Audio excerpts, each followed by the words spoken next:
भारतीय विदेश मंत्री डॉक्टर एस जयशंकर शंघाई सहयोग संगठन के विदेश मंत्रियों की बैठक में भाग लेने के लिए चीन दौरे पर हैं। चीन दौरे पर सोमवार को विदेश मंत्री ने चीन के उपराष्ट्रपति हान झेंग से बीजिंग में मुलाकात की। इस मुलाकात में भारतीय विदेश मंत्री ने कहा कि कैलाश मानसरोवर यात्रा की बहाली की भारत में खूब सराहना हुई। साथ ही विदेश मंत्री ने एससीओ की अध्यक्षता के लिए चीन का समर्थन किया। कैलाश मानसरोवर यात्रा 6 साल के बाद फिर शुरू हुई।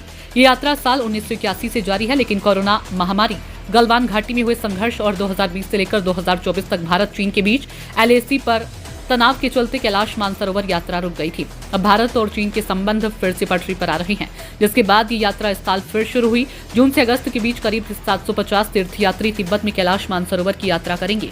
कैलाश मानसरोवर यात्रा हिंदुओं, जैनियों और बौद्ध समुदाय के लोगों के लिए काफी अहम धार्मिक यात्रा मानी जाती है। भारतीय विदेश मंत्री ने कहा कि हमने अपने राजनयिक संबंधों की स्थापना की 75वीं वर्षगांठ मनाई है। कैलाश मानसरोवर यात्रा की बहाली की भी भारत में व्यापक रूप से सराहना की जा रही है।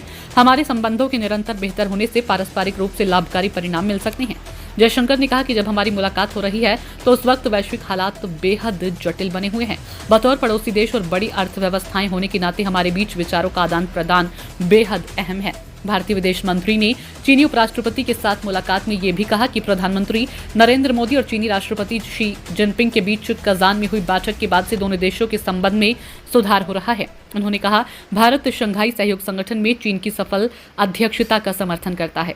पिछले अक्टूबर में कजान में प्रधानमंत्री मोदी और राष्ट्रपति जिनपिंग के बीच हुई बैठक के बाद से हमारे द्विपक्षीय संबंधों में लगातार सुधार हो रहा है। मुझे विश्वास है कि इस यात्रा में मेरी चर्चाएं इसी सकारात्मक दिशा में आगे बढ़ेंगी।